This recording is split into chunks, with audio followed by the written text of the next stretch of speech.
Start the stream already.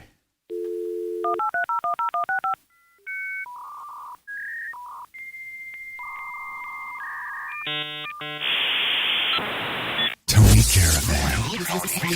You've been subjected to a highly sophisticated form of propaganda. It's just what you need, and not what you do. Quality, quantity, and variety. ROCKFLUX.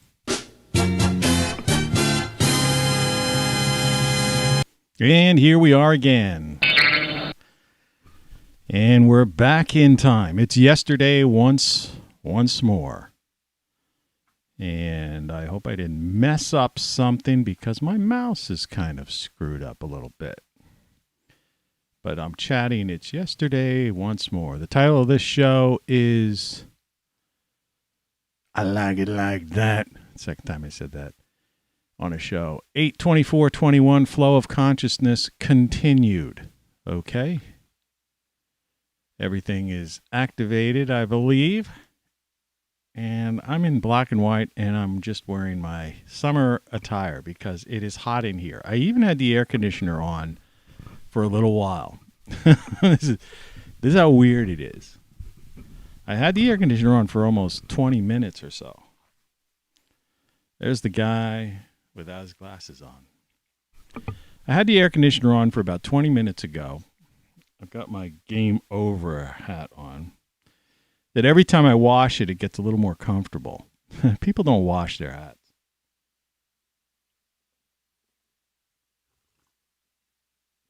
I'm trying to slurp that coffee while it's hot. I use some filtered water today. I normally just use tap water because I figure it's getting like steam through. I'm Dickens, he's Fenster. You ever hear of that show? Or the Merv Griffin Show. Merv will be right back.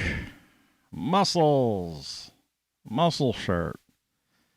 I know it bothers some people. They think it's weird. Point of the matter is, it's going to go up here. I mean, I might as well do it.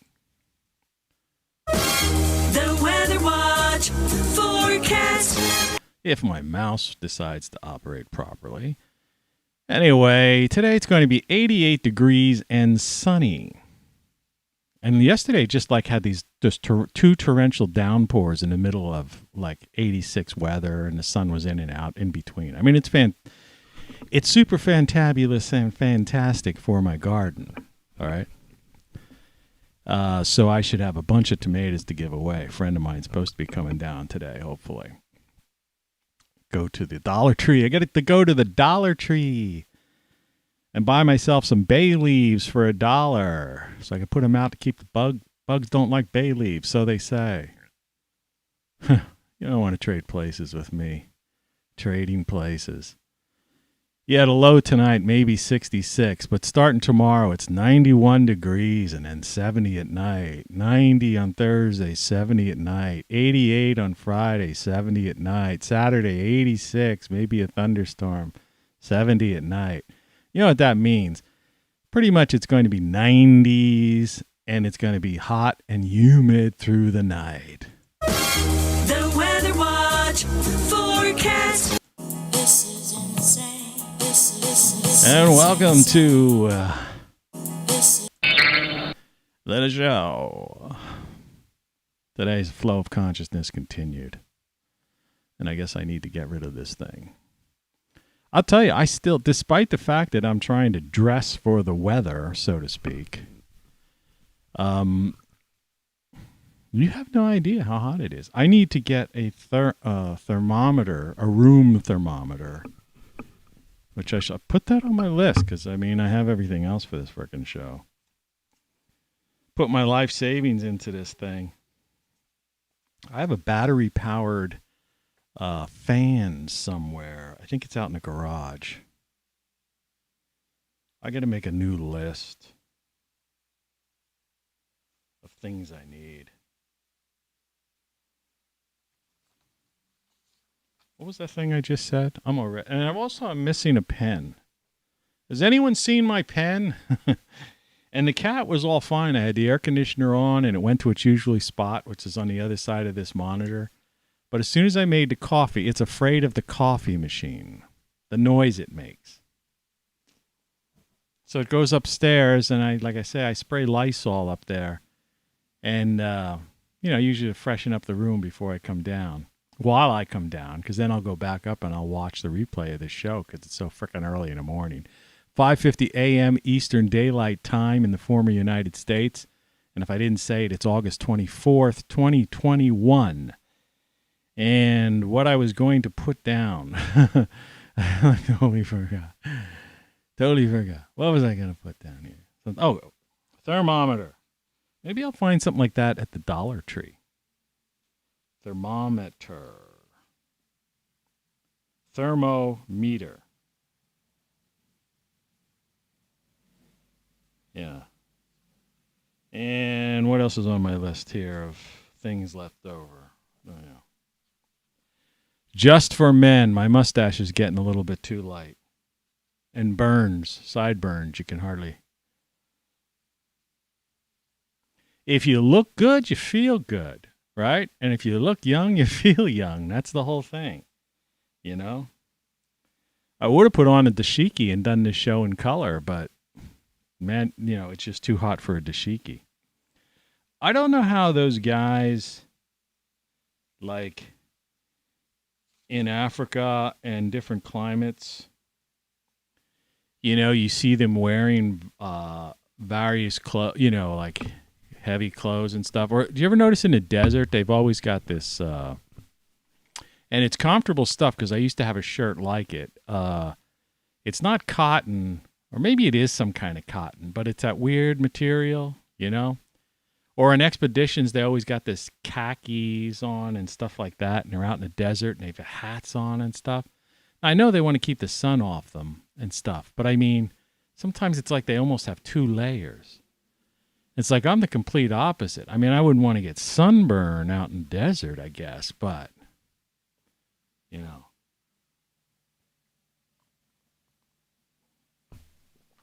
can't imagine wearing, two layers of clothes and khakis, long khaki pants, or even a dashiki in Africa, and when it's like this weather. It's just different strokes for different folks, I guess, right? It's yesterday once more. Why is my mouse not working? Housekeeping. Yeah, I'm in a mood today, Making up the rules as we go along. Got my pillow in the back support. And I guess we're just going to get into it. Tony Caravan. I didn't want that one. I wanted... You're listening to Tony Caravan Live. Yeah, talked over her. Now you understand how this all works. I push buttons and things happen. Your papers, please. And I can talk over these things, but if I accidentally screw up, then it's amateur hour. Hello. Hello. Hello. Hello. Hello. Hello. I'm pouring some more hot into my coffee right now. I had some oatmeal for breakfast with a couple of blueberries in it, some yogurt, and water, and some filtered water in there. Get the oatmeal soft so it doesn't mess up with my teeth. Because, I still haven't resolved those problems I was having. Now, since it's early in the show, I did get an email from a friend of mine, I guess, who watched some of these things late. He's telling me that the VA hospital is something like 35 miles from where he lives. And the thing is, and what was going on is I was dizzy, man. I think there was a show where I actually talked about it last week at one point. I went in Thursday. So there was no show Thursday. So the Friday, the show after, was probably when I talked about it. If you want to catch a glimpse of that, and people are too lazy to watch that show, I just woke up and I was like dizzy, but it was a weird feeling in my head. Unlike, it wasn't really vertigo. I ended up going to the emergency room, but like I said, the room at the inn was closed. The local hospital was closed. So I had to go to someplace over a half hour away. And they did end up doing a CT scan on my head. They said it is your, because I was worried about the radiation. Well, you could not have it. And I'm going like, you're the medical professional. And I think that might be the starting point here. I was thinking how the last couple shows have been pretty good. I mean, they just happen to. I mean, really, it's just, I know it's hard for anyone to sit still for 2 hours, in today's world, But, these other people have these podcasts that last 3 hours and stuff, and people apparently watch them. You could always watch part of it and go back to it. Usually my shows get better and it all, it all gels, in the last hour, sometimes the last 30 minutes. But then again, if you fast forward to the last 30 minutes, you could be lost because you won't see how we got, wended our way into that, these things. So it's like one of those things, I mean, I don't know. I do these every day, and even though I missed it one day because I went to the ER, I made up for it because sometimes I'll throw in these extra garden videos and stuff like that. So it's like, in the grand scheme of things, if you're keeping track of how many videos, counting how many days there are, right, you'll find that I'm probably still more videos than days there were in 21. I used to have a calendar. I'm wondering, let's see here, new window. Date and day of year. If there's some date of year calendar, let's see what that is. Oh yeah, they have one. All right. Pardon me. Me. Okay, you can't see what I'm looking at, but I can. Today is August 24th. It's the 236th day. This is almost worth keeping out, right? So that's pretty amazing. So think about that. And I guess since I searched for it, I'll have easy access for that.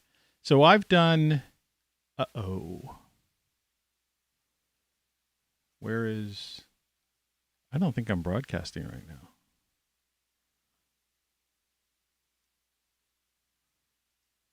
No.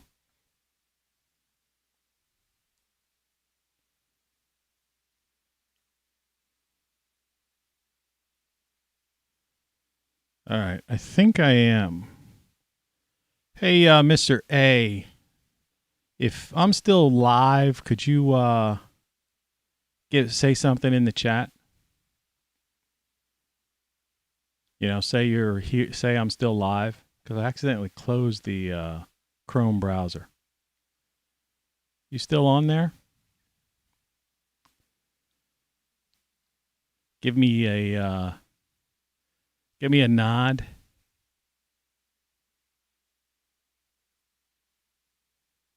Yellow. Says excellent connection. Can you do that? Concurrent viewers. I don't know if I'm broadcasting live now or not. It seems the stream did not end. Stop stream, end stream. Okay, thanks. Hey, thanks, man. Appreciate it. I accidentally shut off the I was looking to see what day it was, 236. And I closed the whole Chrome browser, this is like a 2-part thing. I have to have Chrome on to go live on YouTube, but I'm using another program that lets me change, things like the girl appearing and disappearing and stuff like that. So apparently, I guess I was caught in that loop. So even though the program closed, which is kind of scary, because think about that just for a second, just the weirdness of that. In other words, I close the program, go live, and it was still broadcasting me, which makes which just supports that whole theory of like why Mark Zuckerberg puts a piece of tape over his own camera, on his laptop. Because, man, whether the green light's on or whatever's going on, you're being, it's all out there. But anyway, I totally lost my train of thought on that one. But, the past couple of shows, I thought we dealt with some interesting topics. I was in a panic state. I don't know why. I mean, it's like a big deal, right? It's just a podcast, and it's hotter than hell in here, and early in the frickin' morning. But I was talking about medical things, the medical profession in general. And, yesterday I thought I dealt with a lot of that stuff the past couple of days even, how, all of our effort is put into big tech and making all these, new apps and new gadgets, for all these various devices, And you get this like $1 trillion company like Apple and everything. And then you've got Elon Musk has announced he's going to make a robot. Let me pull a picture of that up for you for some, Tesla robot. That's got to be like photos of that on the internet. Images. I might as well bring one up. News of the day. This is just going to be a free flow of consciousness thing. Excuse me.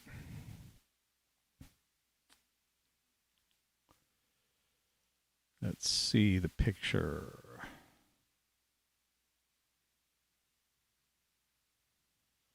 I'll find one that's not.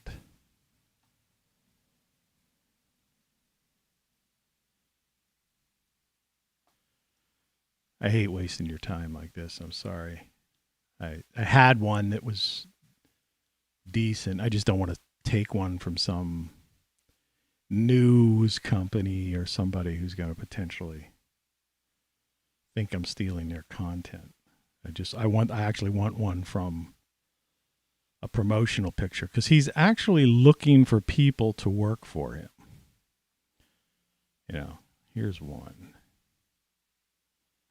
Yeah. This one looks like the promotional picture. Drop image here.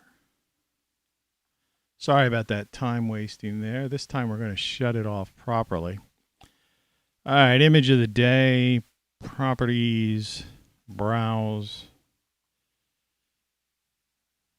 desktop. That's how I do it. Okay, now I'm going to bring it up for you. This is a huge picture. Yeah, there it is. It's one of those pictures that needs to be cropped. I'm just going to throw it on the full screen so I don't, and just talk behind it. So this is the Tesla humanoid robot. That's like what it's supposed to look like. And it's like got all these cameras in its, in that head. It looks like it's a little bit copied from that movie that Will, what's his name? Will something or other, was in. The robot, was that an Isaac Asimov story? And this thing will be able to, its hands will it'll pretty much function like a human being's. But he's intentionally because Elon Musk is so paranoid about AI, and this is like an AI robot, that it's going to be weak, unlike the Boston Dynamics robots and those things that DARPA has. This thing is going to be weak. So it's going to be like weaker than a human and slower in running than a human. And the idea is in case the thing goes haywire, you can overpower it or you could run from it. Which I think is kind of like goofy, unnecessary paranoia, right?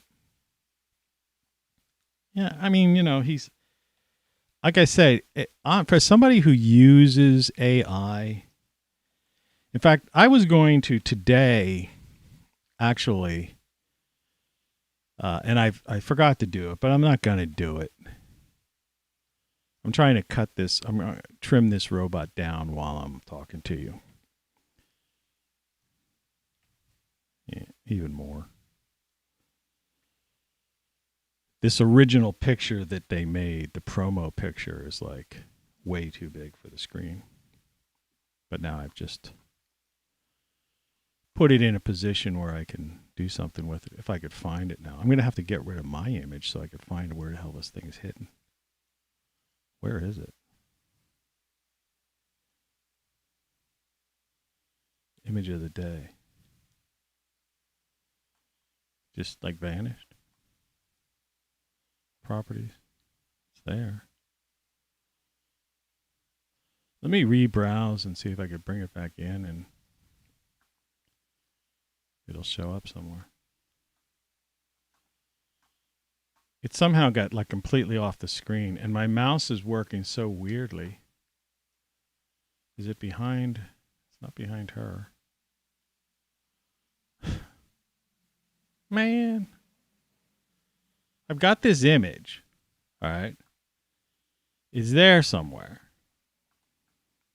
And I can look at it if I pull up the file. And now it's gone. So, properties. I'm just going to have to cancel it. But I basically ruined. Apply alpha in linear space. What does that mean? Browse. Open. Does anyone see a robot anywhere? No.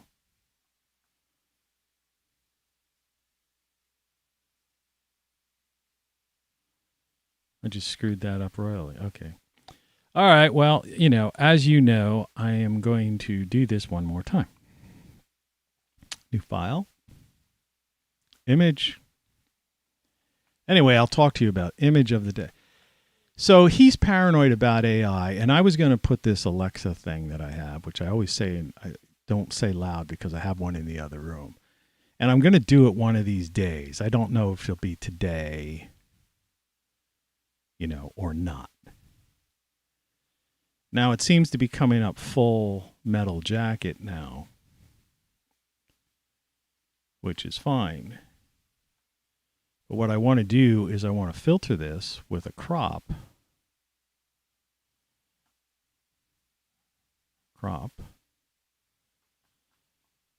And so it doesn't necessarily fill the whole screen. So I'm going to just start with like 600 on the left and 600 on the right. Okay. So let's take that image, and what I need to do is move it over here like this.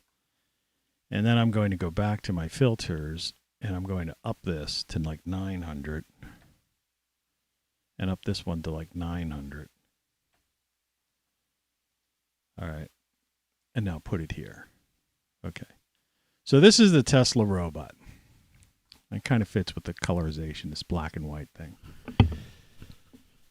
And so like I was saying this isn't like this Japanese sex bot things or anything weird like that. But the idea is that the hands will function. He won't have it. He said the prototype won't be out till next year. And he's looking for people to work for him.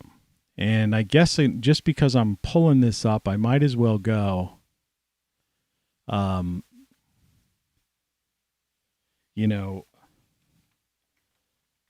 Tesla robot jobs. Let's see.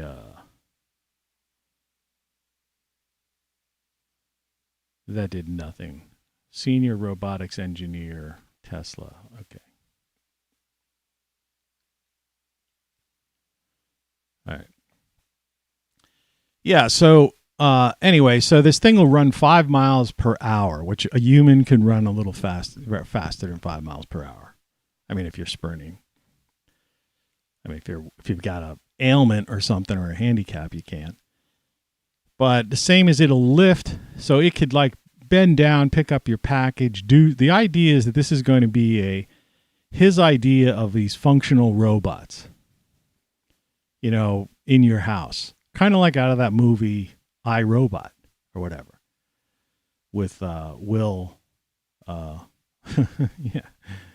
You know, so, oh man, I'm sweating already.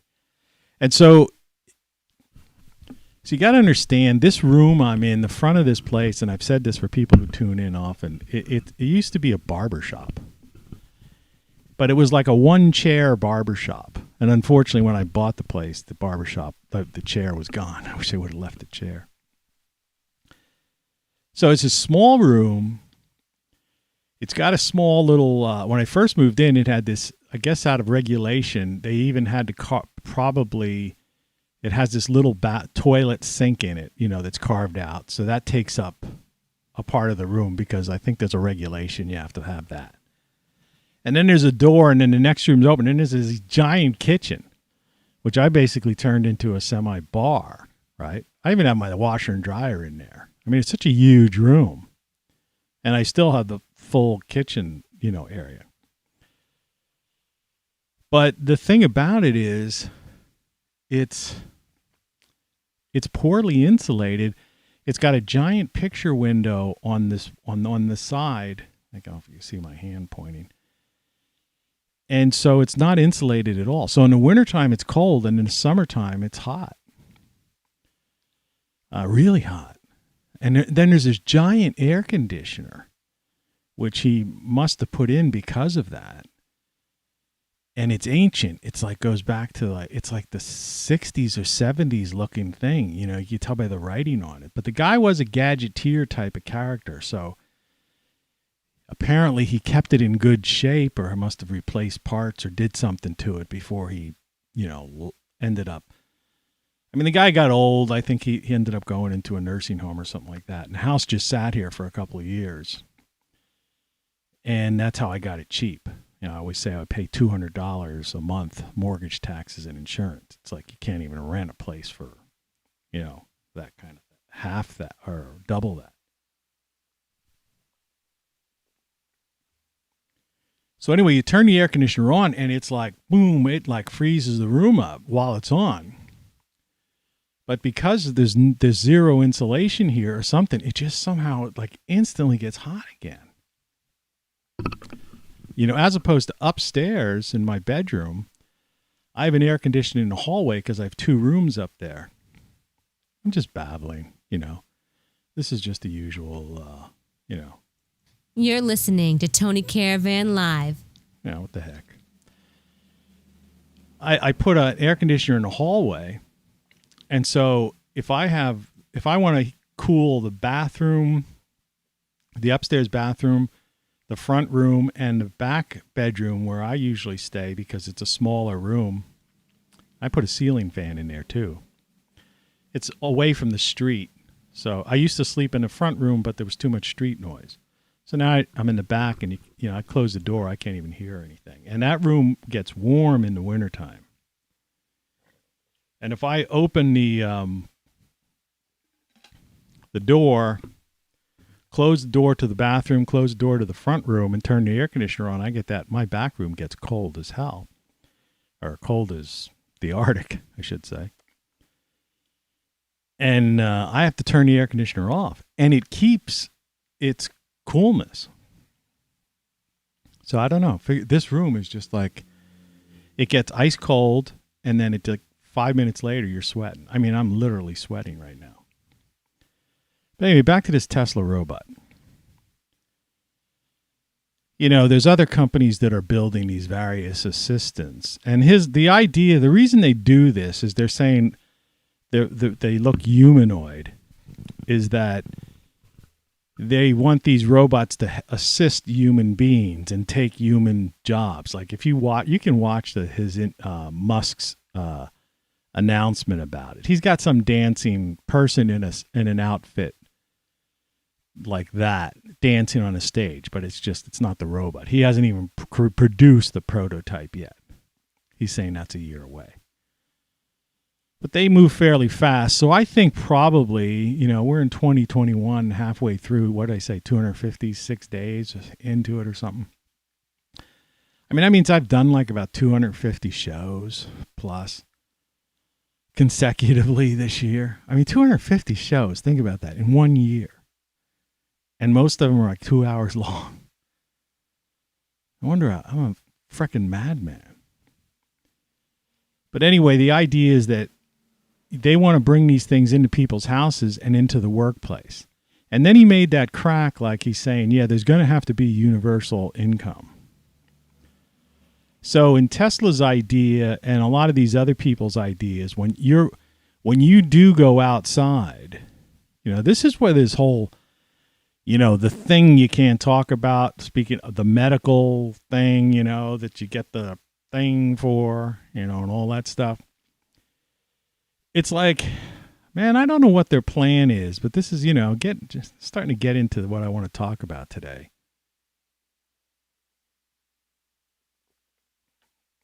So they've got robotics already. If you haven't seen those swarms of things they use in like Amazon and these other big places that just are, they're like these little flat robots with scissors type. They're not, it's not hydraulics. It's like that scissors type thing, that raises it up to various things on the shelf. And it's got a barcode reader. And so in order, each robot, I mean, they literally have like 100 of these, maybe more. They look like ants if you see like a big picture of them going around these, like warehouses, whatever, where the materials, where all the boxes of stuff are and stuff. And they unload trucks, put stuff on shelves, and then I guess they get an order, right? And so they're scissoring up to the shelf, reading a barcode. Something comes out, pulls the thing off the shelf, puts it in, goes, fulfills the order, and then it scrambles on the floor on whatever its wheels and gets to like the shipping area. It's freaky. You have to see those. Being a YouTuber, I watch that kind of crap all the time. And then you've got those Boston Dynamic robots that are kind of looking like the thing you see on the screen here. But they're scarier because they're like developed through DARPA money, I think. And so those things are like, instead of this thing being a weakling, those things could basically literally take a human in their hands and like rip you apart, and split you in two. I mean, that's how strong they are. And they can carry ridiculous amounts of weight and stuff. They're military grade robots. And, if a country like China or even some smaller country, if, like one of these oil-rich countries or somebody like that, if somebody really wanted to build, just think about it, like even Bitcoin or these billionaires, all right? So say this, you got, in a big order, this is just something weird to talk about. Say that robot, some of these, Japanese have built these robots that look like women and stuff. Like they're kind of like sex bots almost, right? But they pretty much, they function, they have some AI in them. I mean, they're kind of like, well, you've seen that small robot that could dance and stuff, the one they've had out for 10 or 15 years or more. So it's not like they don't have really good technology, right? Robotic technology. And so they've created these humanoid robots, but they're basically selling them as like companions for people, to basically have a girlfriend or something. I mean, it's weird, but the thing can do stuff and talk and looks like a robot, and I guess can, I don't know, maybe it can make you coffee and bring it to you or something. I don't know. But those things are very expensive, but they're in it's like 100, I think they're in the hundreds of thousands of dollars, or maybe $100,000. All right. Well, say you had like something like what Tesla's trying to do here, because this thing has like all kinds of weird cameras in that head and is able to, and AI enabled and this, that, the other. You know, so it's going to be interactive. Like I said, I got to hook that thing up here, you know, and show you. In my book, I used to talk to one of these AIs that was much more advanced than the Series or the Alexas or the Cortanas or whatever the heck they are. There's like three of them with the three main people doing this crap.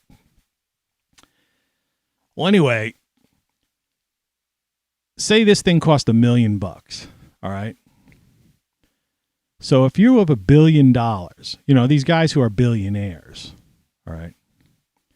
So if you put in an order with $1 billion, $1 billion is 1,000 million, okay? So forget about the Tesla. Let's think of like a Boston Dynamics one, because I've seen the video where they're like shooting at this thing with like, you know, I don't know if they were 9mm or if it was, I don't know what caliber of weapons they were using, but whatever it is, whatever it was built out of, the bullets weren't making it through. It wasn't like Kevlar. It was whatever. It's just like titanium or something. You know, my chair's falling down as usual.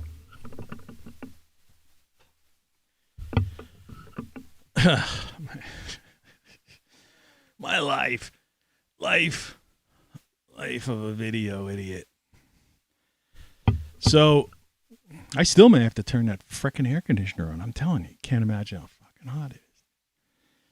So I buy 1,000 of these, some small country, say, you know, some Middle Eastern country or some country, some bad actor country or some, you know, Bond villain type of guy wants to do something.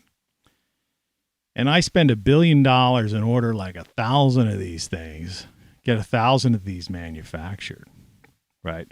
You know, everybody's afraid of like North Korea. I personally think North Korea is mostly hype. Just like Russia's all hype, you know, personally. I mean, 30 years ago, it wasn't hype in Russia. You know, and during the Korean War, it wasn't hype. But, you know, the Korean War was like over 60 years ago, and the Cold War ended like 30-some years ago. People forget that. You know, people born, they keep hearing this Russia stuff all the time. But they weren't even born. They don't understand. It's like it is Russia. It used to be the USSR. That's when we had the Cold War. And it's all about nuclear weapons anyway. You know, the only reason Russia is still is considered a superpower, right, is because they still have nuclear weapons, right?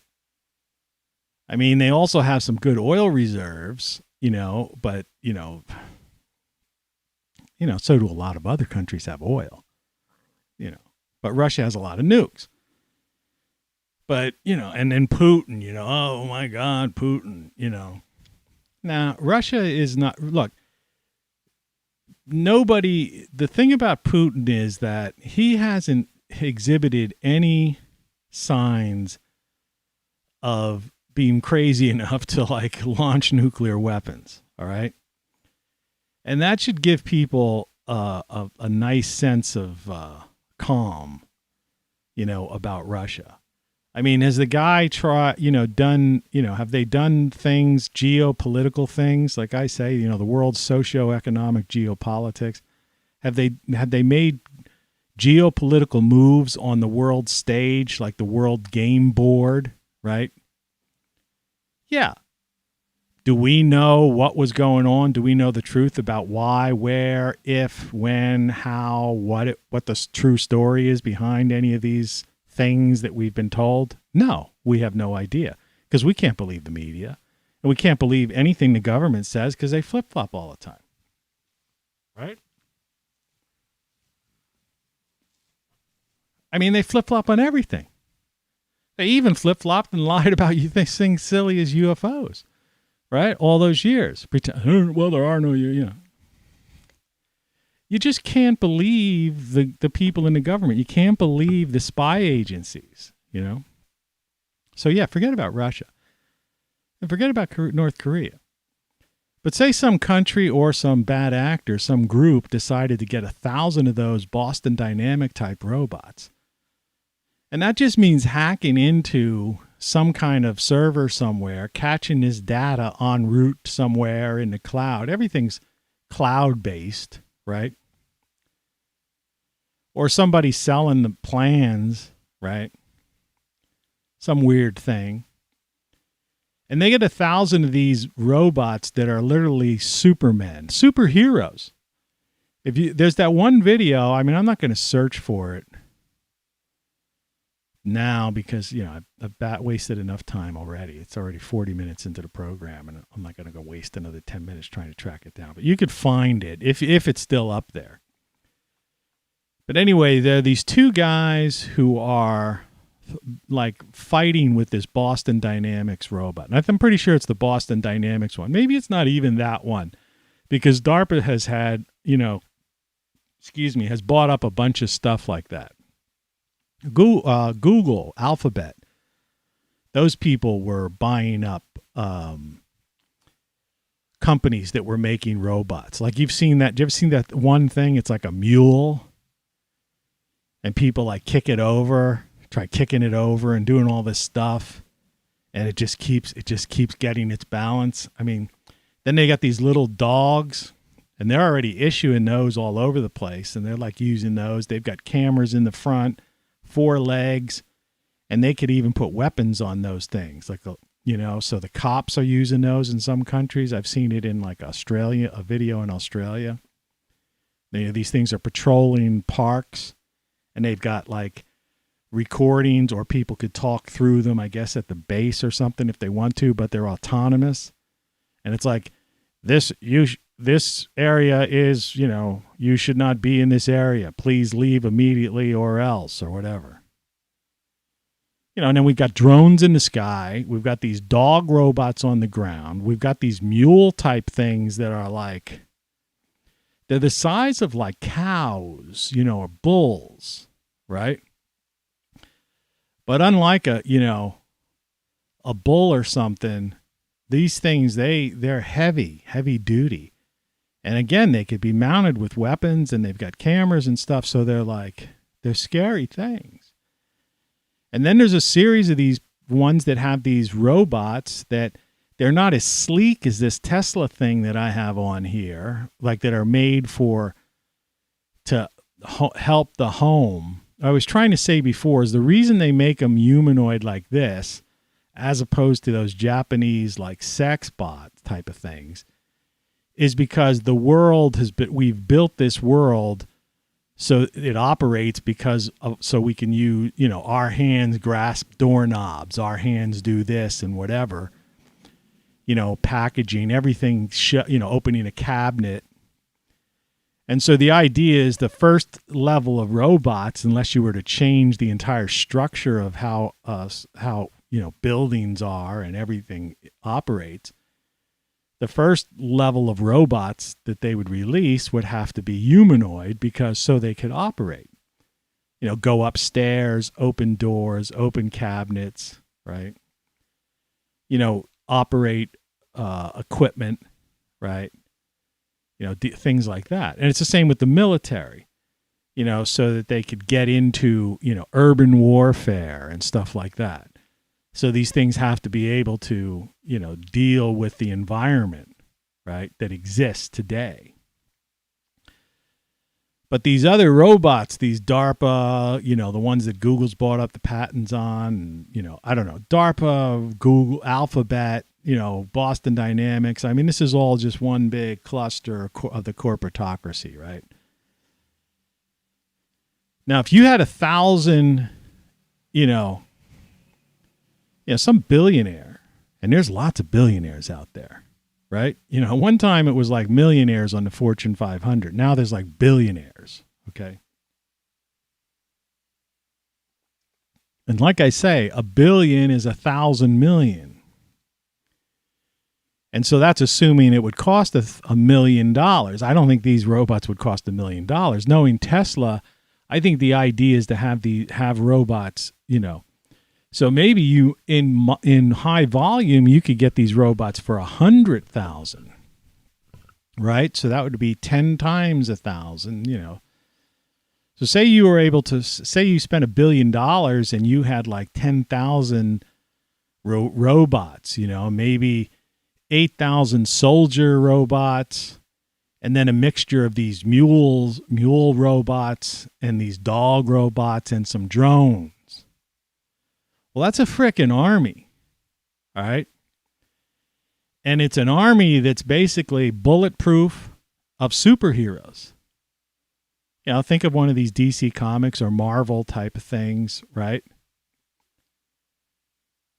And if you get a chance to see that video, these guys are breaking chairs over this thing. They're shooting it with the gun. They're kicking it. There's two guys with metal pipes bashing the crap out of it. And the thing just holds its balance, gets up. And then the last scene of it, in this demonstration for DARPA, I think it is, it's like a demonstration video. This guy has this steel pole and he goes to bash it against the head of this robot, and the robot goes, boom, grabs it at full force, the pole. Right? And then that's it.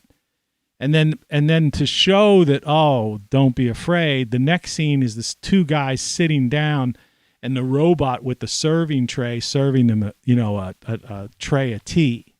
And they're sitting in two chairs, and this robot is bending over, serving them tea. But, to show that we have control of this thing.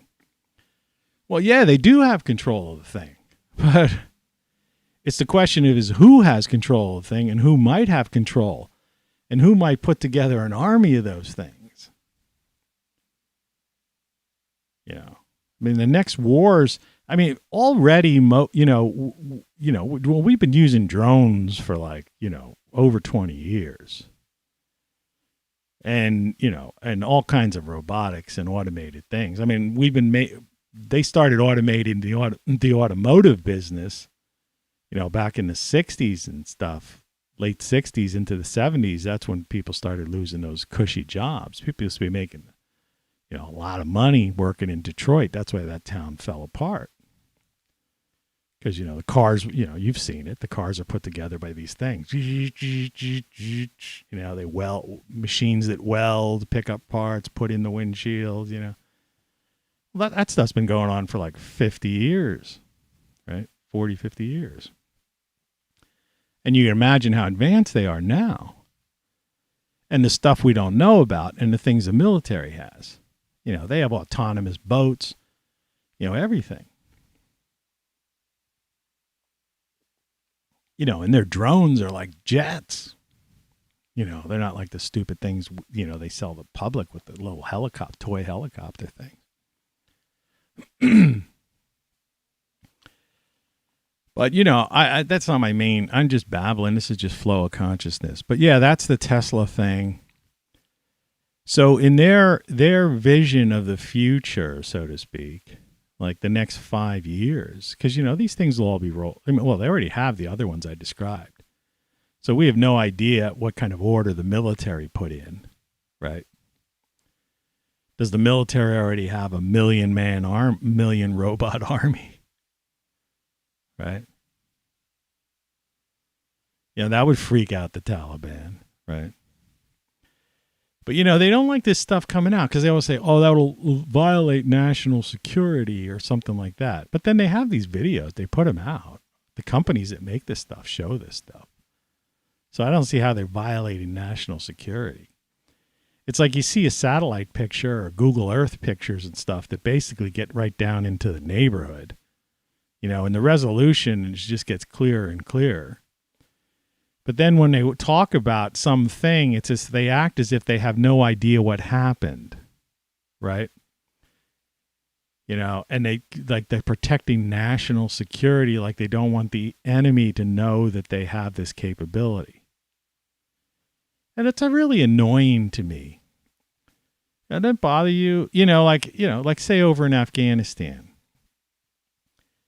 What's going on at that airport and stuff. Why don't they have they've got a couple military satellites basically pointed at that city and where the Taliban is and all that stuff.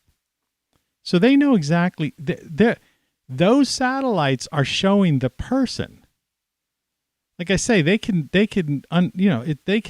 not just facial recognition. It's the gait, the way a person walks and stuff.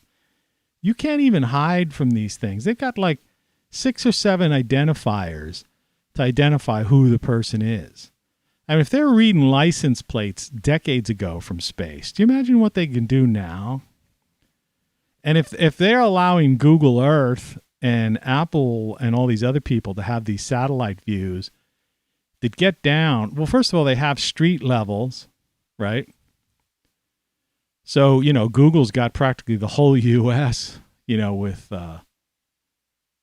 it's like, I go on, there's a picture of my house, the front door. And, you could like toggle, with your mouse, or cursor on the screen, and you can see, go into 360 degrees. And then you got this earth view. So you come down and here's the street, here's the house, here's the yard. And then you switch to earth view, like ground level view, and you can see it. And that's public.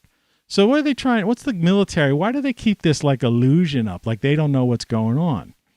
And you don't think that they used that technology already over in like war zones, Afghanistan and stuff, that they haven't set, they don't have ground level view of like Kabul and the airport and their bases and stuff? And that their satellites are way more high res than the ones Google Earth or Apple uses? I mean, what kind? They think people are such idiots.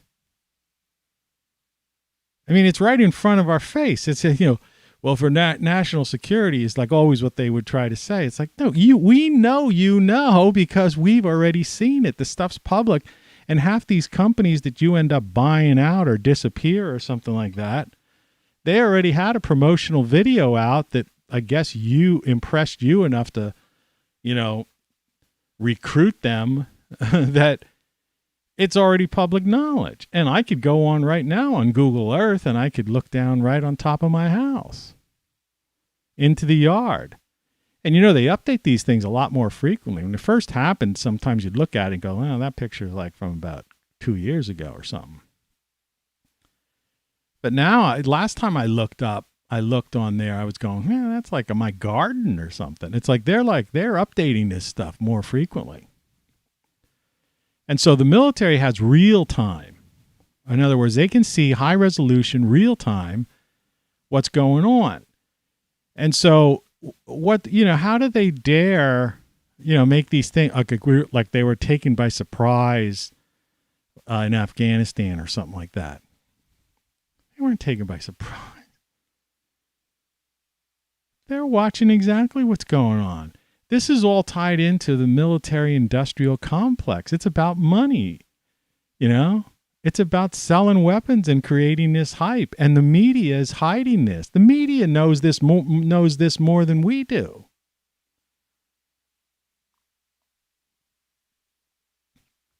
So where's the media on this? Why isn't the media asking that question? Saying like, we know you have real-time view of that entire area, and street level view and cameras. It's like you go London and even here now. You literally can be technically followed by a camera everywhere you go, depending on where you are. In the more rural areas, if you look up they're at the traffic cameras. Okay. So those things, they've got those. All right. So when you're stopping at various intersections and stuff, they've got you. Okay. You go to Walmart. I don't know if this has ever happened to you, but when they first put him in, I don't know if they were paranoid or what the story was, but I'm not sure they're in all the stores now. Because the last time I went, I didn't notice it. But I was using one of the self-checkout lanes about a year ago. I don't go there often because I don't drive anymore. I got rid of my car. It was a waste of money. I was only using it once or twice a month because I have everything nearby. And, and I know a couple people, so a friend comes down every couple of weeks or so. I'll go to the Dollar Tree. Got to pick up some bird seed today. Feed the backyard birds. But I was checking out at Walmart at the self-checkout thing, and there was a monitor of me, like on a monitor, a small monitor. And it's the idea, I don't know if it's just to let you know that we're watching you, right? So they know you when you go in a grocery store. It's not just Walmart. You go in anywhere, right? There are video cameras on you.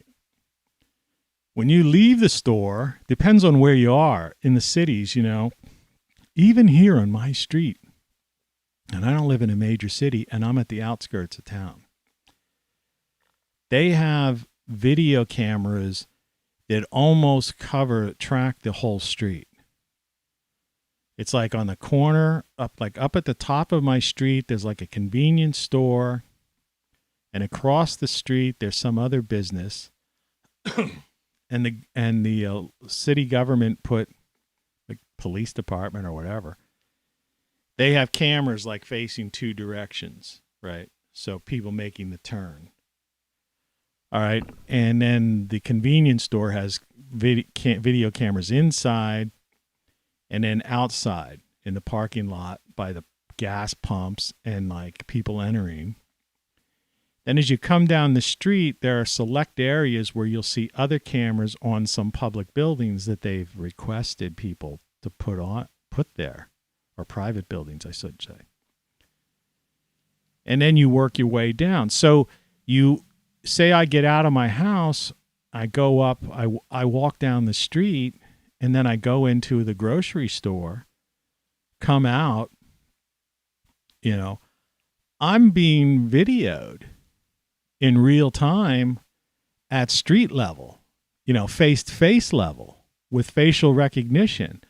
And like all these people are worried about privacy and all that stuff. That's such bull. Because the moment you use your ATM card or whatever, they know you're there. Like I say, that little chip, if you ever noticed what a chip in a telephone, in a smartphone looks like, if you ever changed the chip or pulled the chip out of an old phone, and then you look at the chip that's on a credit card or an ATM card, it's the exact same chip. And you ever see in these movies, like people always take the chip out and crush it or something? Because that's the thing they're following them by. It doesn't even need a battery. These things, they can operate energy from, the air, so to speak. It's like these little dot cameras, spy cameras they put places. They don't have to plug in. They don't need a battery. They just operate on like the Wi-Fi or whatever, all the stuff that's floating around, you see? It's powered by it. That's why now they have on phones and things, you just basically, you don't have to plug your phone in to charge it. You just put it on a pad, right? So it's powered through this thing. And it technically could be powered through the air, right? Just that the iPhone or something like that needs a little more power because you're using it for apps or whatever. But I mean, tiny little things like little cameras and GPS tracking stuff requires literally next to nothing. So all this stuff that's floating around us, cell signals, Wi-Fi signals, and all that kind of stuff, that's enough to power those things, or it's strong enough for them to pick up, the signature or whatever the electronic, serial number or whatever of the device is. And then they've got, if they were looking for somebody, they have real-time, the government has real-time satellites that could actually watch you walk from above. But, you get in your car, whether you like it or not, all those cars have GPS tracking and stuff in it. Some of those, Anybody who has those cars that have the thing you can talk to in case there's an emergency. But what they don't tell you is that that stuff's probably on all the time, whether you subscribe to the service or not. What is it, something star or something, right? You know, I've been in an accident, you know. Don't worry, Mrs. Such and Such. We'll send somebody right there, right? But the point is, that stuff's probably always on. It's like these Echo Dot things and these voice assistant stuff. It's always on. It's always listening to you. Remember Samsung? That was like almost 10 years ago. They found out they had TVs that weren't even like technically smart TVs, and there was a microphone in the TV that was recording people. It's like people bought the TV. There was no sign and no usage for a microphone, but they were like recording you. Right? And, you know, and they had to fess up to it. But the thing is, they fessed up to it, but it wasn't like they took them out. Then they just basically publicized this concept and made it glamorous to have a smart TV, and we're going to add all these cool apps to it, and you can video conference on your TV too.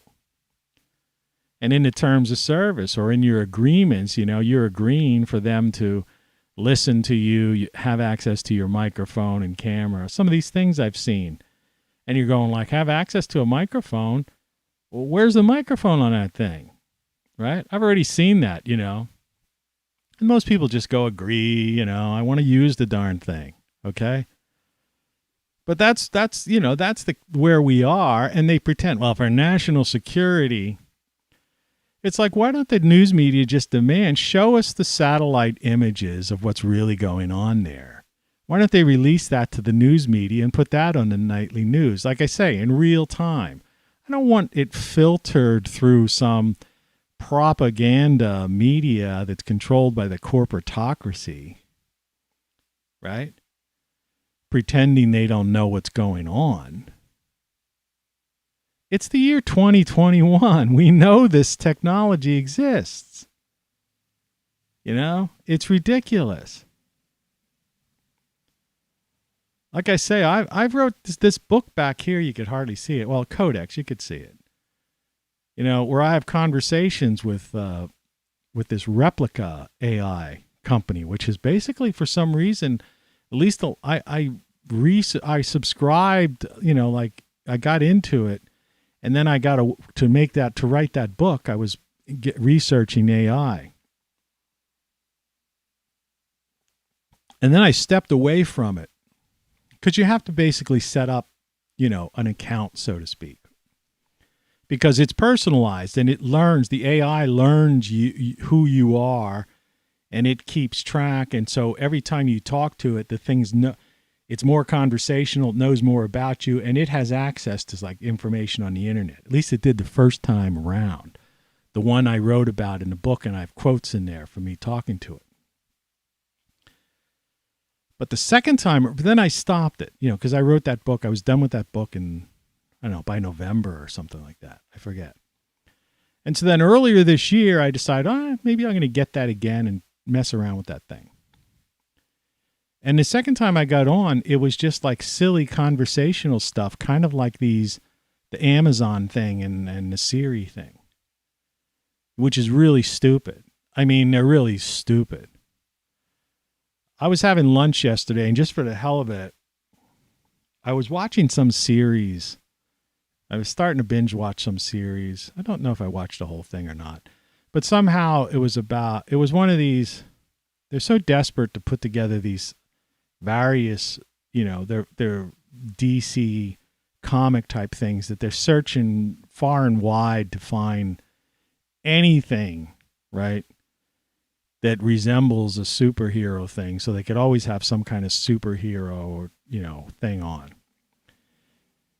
And this was this show about people that had a group of people that ended up in the 20s. I think it was the 20s. Somehow were drawn to some island and got this power, and then it took place in the current day, but then they would flash back to the 20s or something. And they'd flash back to the 20s, and they were playing some of this, like some of these scenes, they were playing some of this 20s type music. Right?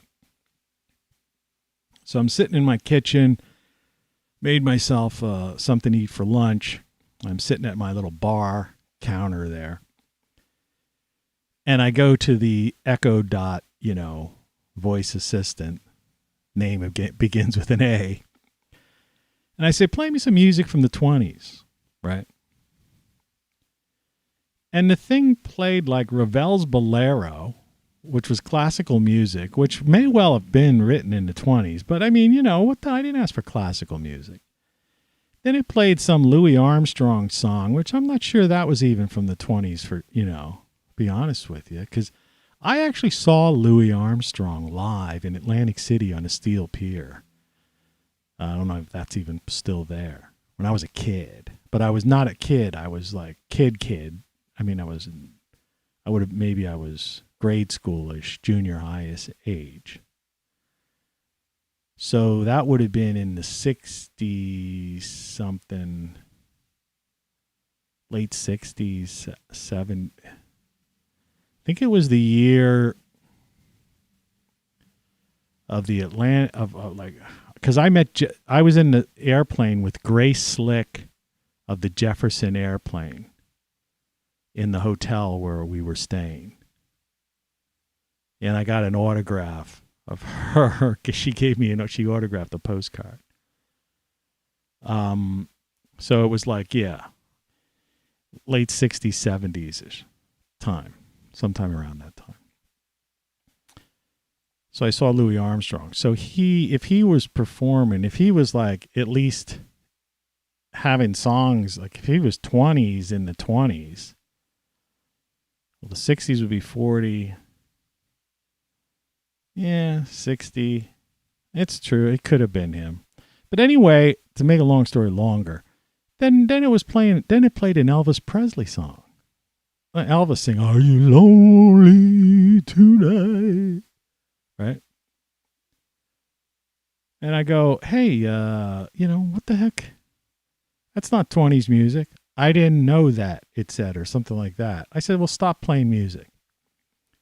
That's like as bad as this other one I had, the one that I told you that I first used for the book, which was advanced AI. It's called GPT-3. It was really wild. You could have a conversation about like physics with it.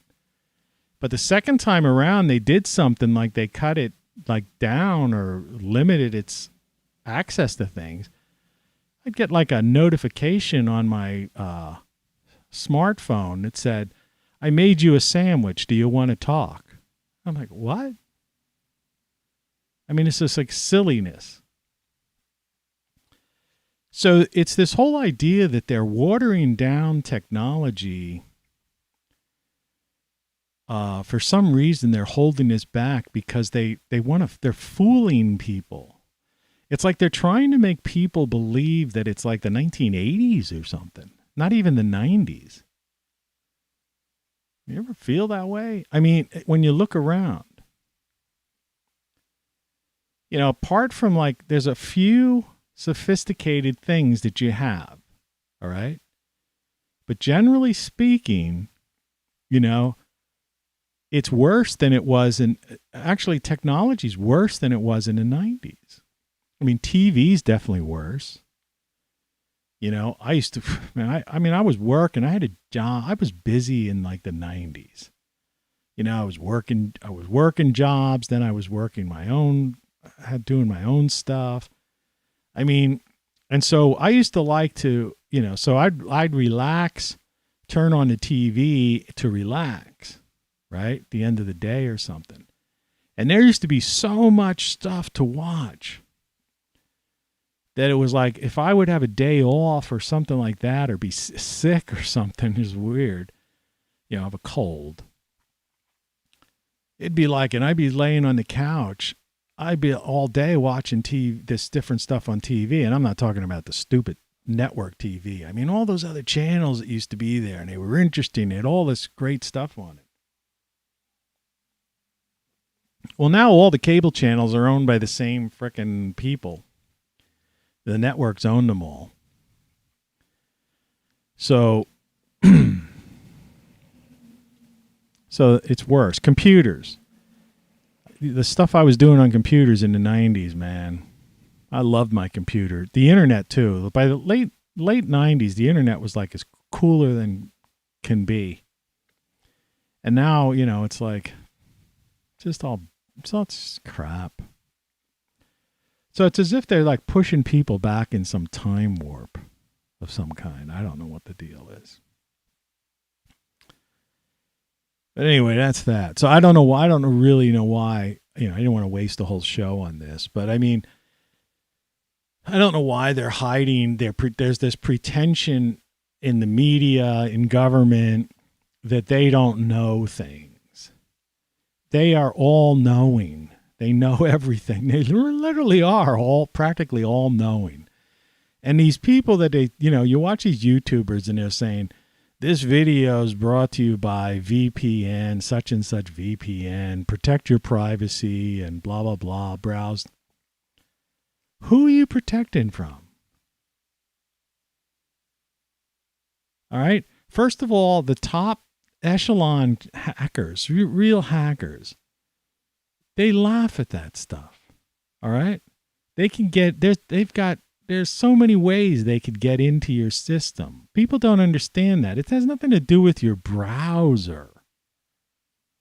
Pretending you're browsing from Czechoslovakia or something, or from a different city. They're not, that's not their avenue into your system. They're coming in through your router.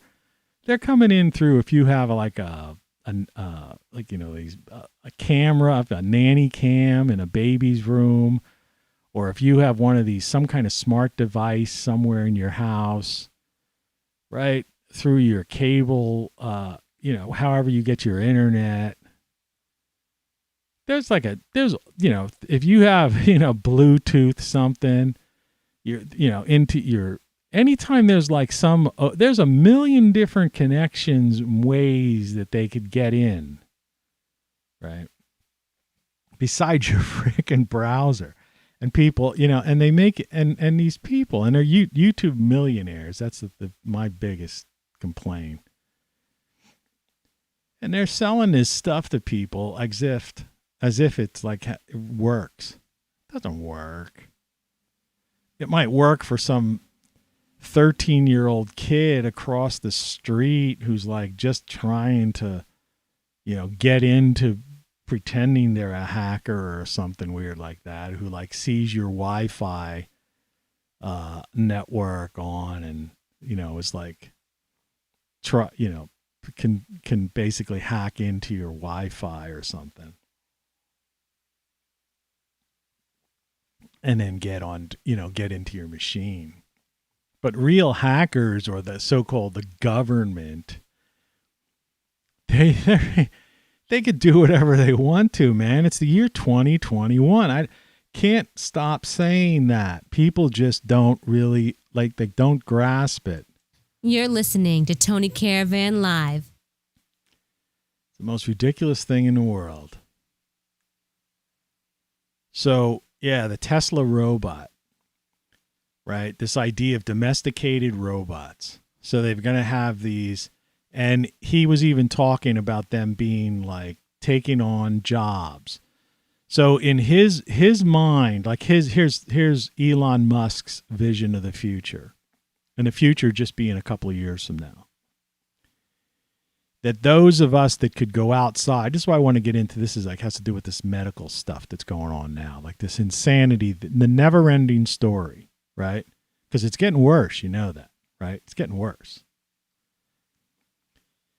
And so their idea is that they have no use for us, which I can't, so they want to replace jobs by robots. So if you do go out, instead of, for the people who can't operate, because there are, you ever notice the self-checkout lanes? There's all still people who just like avoid those things like the plague, right?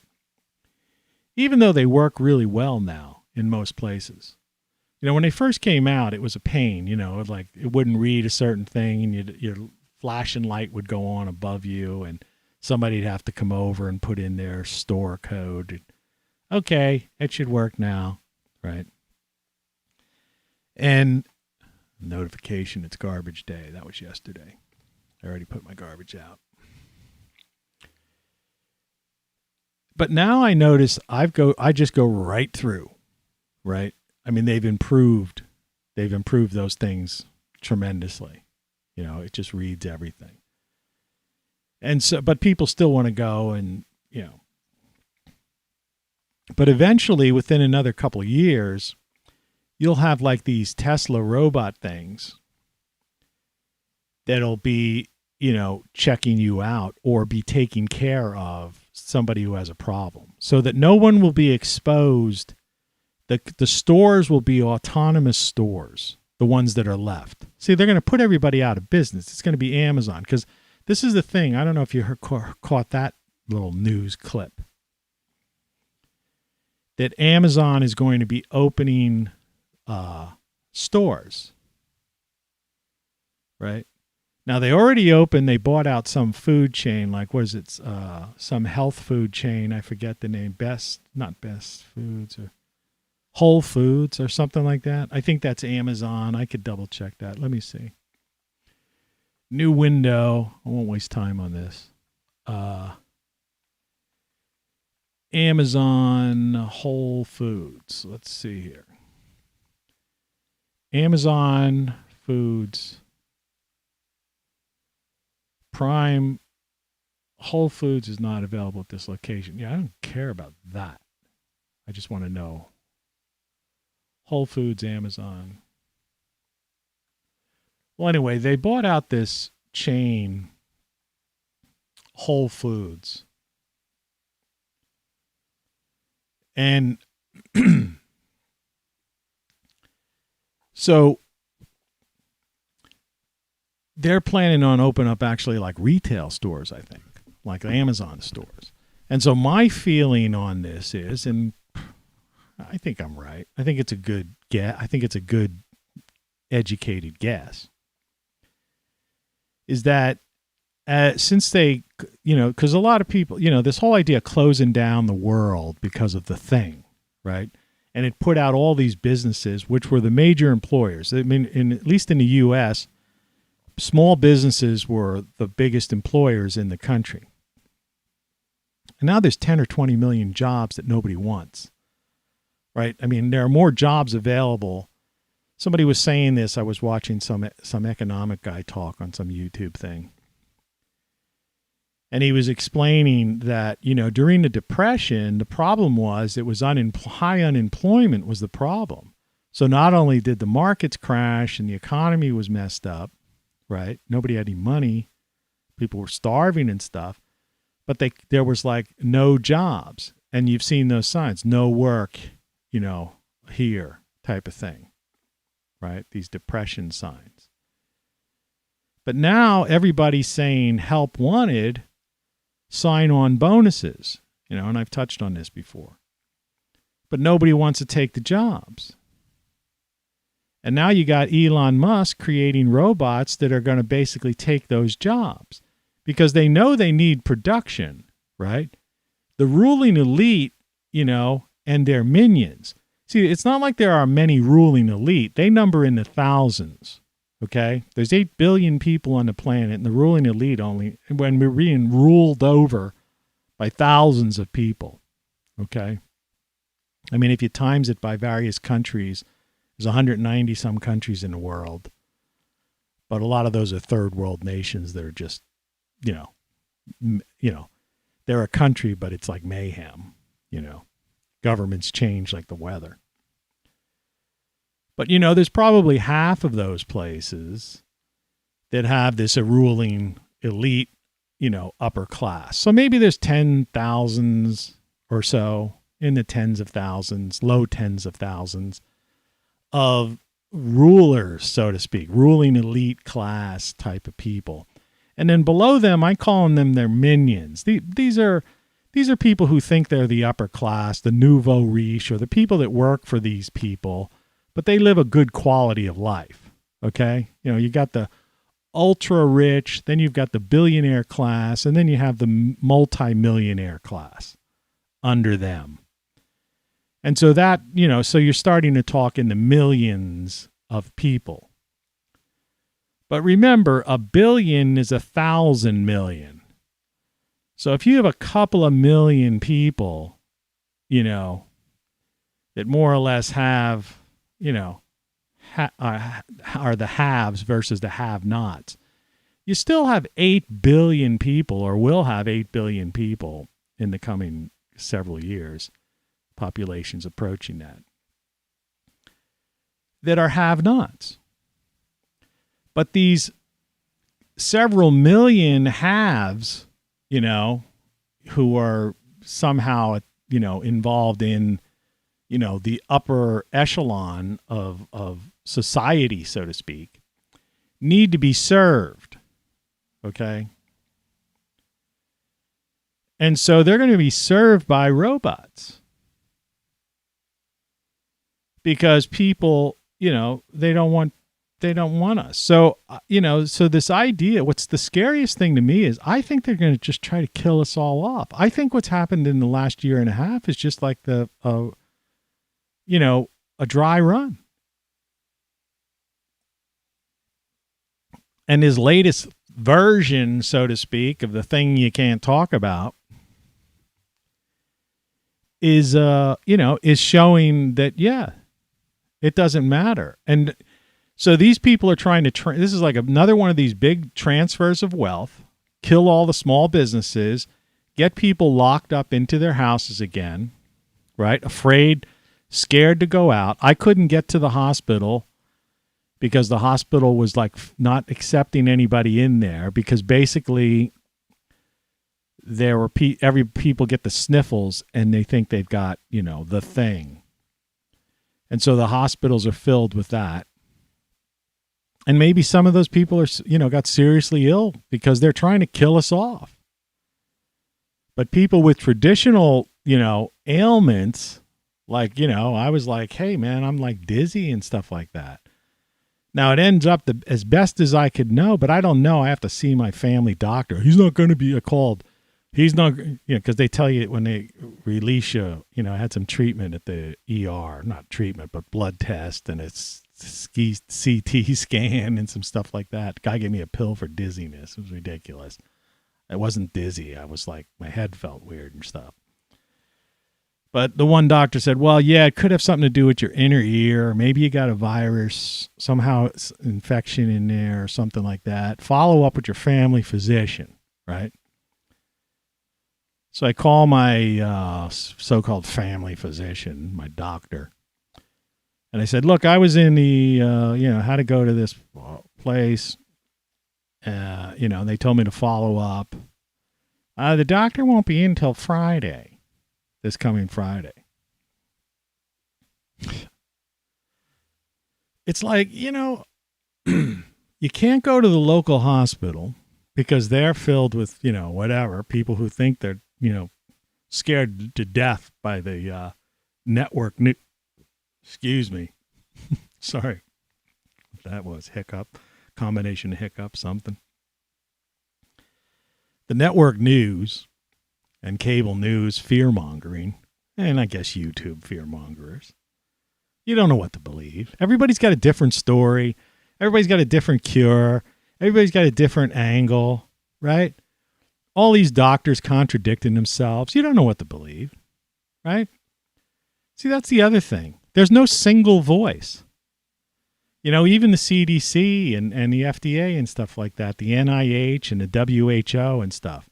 They say something one month and then the next month they say something different. And it's like, and all you want is, you don't know who to believe. And then the media is saying something. And so you're like, well, just, it's John Lennon had that song, Give Me Some Truth, was from one of his older albums. Forget the name of that, what album that was from. I think it was the Imagine was on that one. Give me some truth. And so people just want, you don't know what to believe. It's like my shirt. You don't know what you don't know. And so that's how screwed up we are right now. Really screwed up.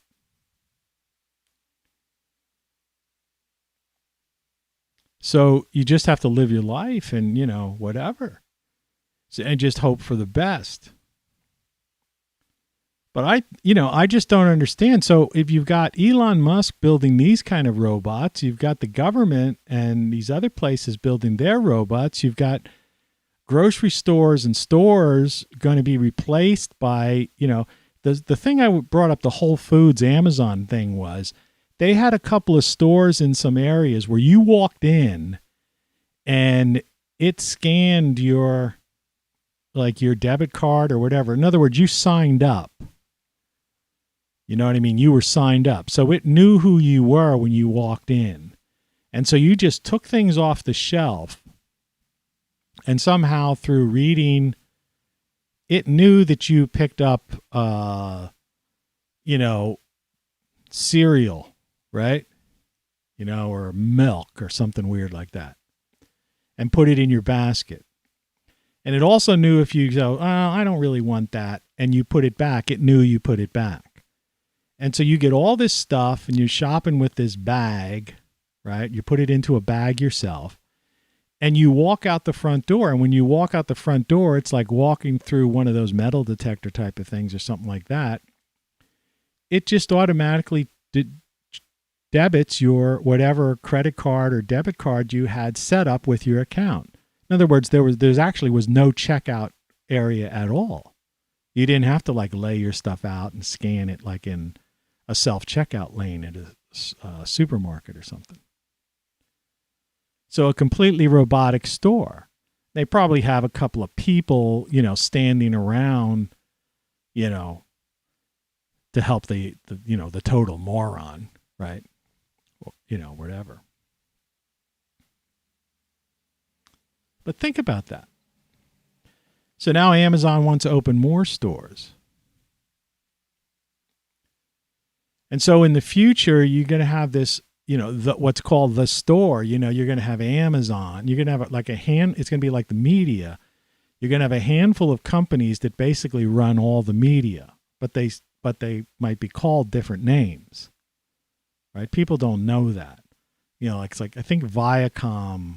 Oh, is it Paramount owns CBS? I know that, right? And so you watch a movie, a Paramount picture, that's CBS. And you watch CBS, that's CBS. And then some cable channels, and I don't know which ones, but certain cable channels would be also owned by Paramount. And then it's like Viacom, like Comcast owns NBC. And then NBC would own, some other cable channel. And that's how it works. And then there's Viacom, and then there's just a handful of them. And so when you're watching a History Channel or the Discovery Channel or some weird thing like that, they're part of one of those, companies. So it's the same handful. It used to be 6, but I think it's down to 5 now. 5 media conglomerates own all media, That's insane. And now they're working their way into taking over YouTube and kicking all the independent people out. That's why guys like me get, no views, 3 views in the thing, because they hide these. Unless you sought it out or accidentally caught this show and know where to go, it's not readily available to the average person. So in other words, if it's like when you do search on Google or one of these things, it knows, it keeps tracks of what you did before, or you get a recommended list on YouTube because you saw a video. But if for somebody who has no idea who I am, right, has never seen this or has never happened upon it through some other way, right? I'm completely hidden. And that's why I'll end up with 3 views for this show, and that's it. So anyway, that's the reality of the world we're headed for. So where do we fit in that kind of world, right? So you already got, more self-checkout lanes in some stores, then you have humans checking you out. You already have factories that are pretty much almost or nearly 100% automated, right? 90% automated. You have warehouses and back, stocking shelves, unloading trucks, and right, that are all, robotized, whatever you want to call it.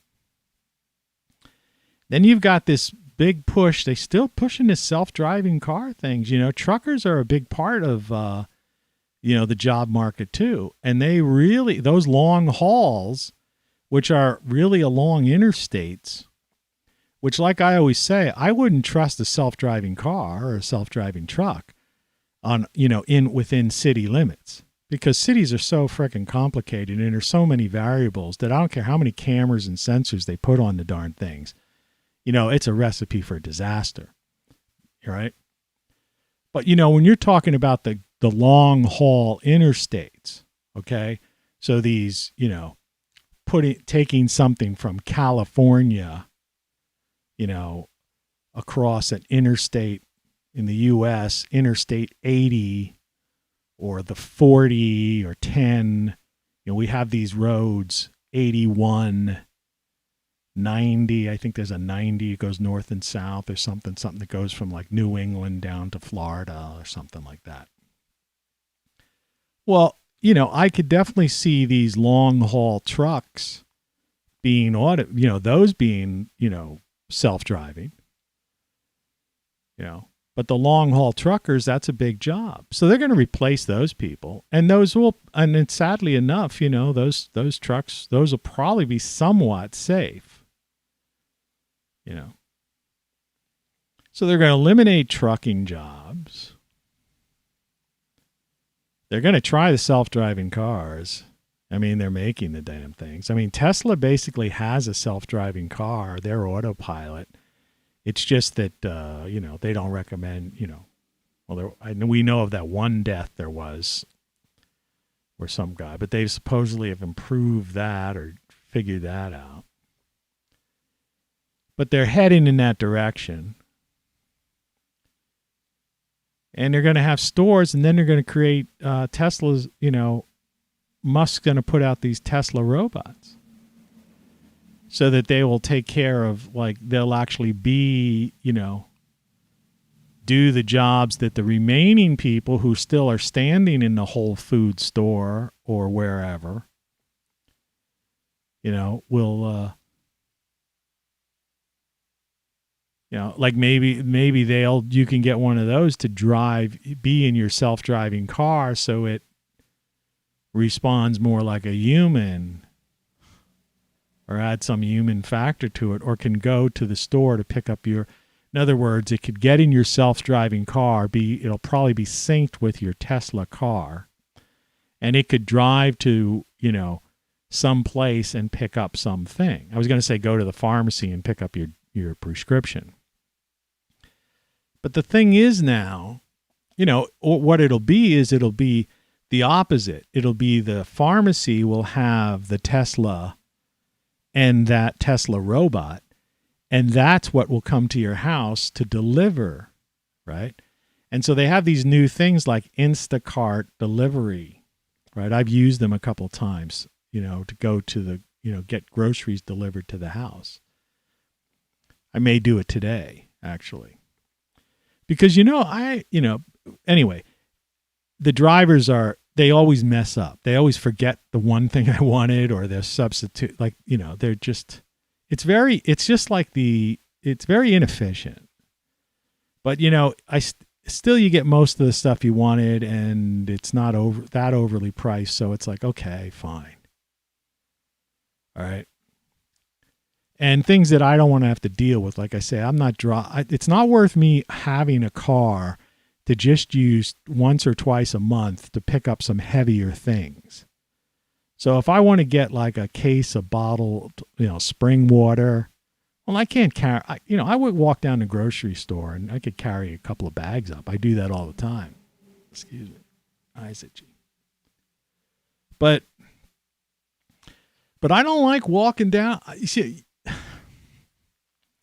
I'm basically, and I don't watch network TV and I don't listen to the fear mongers.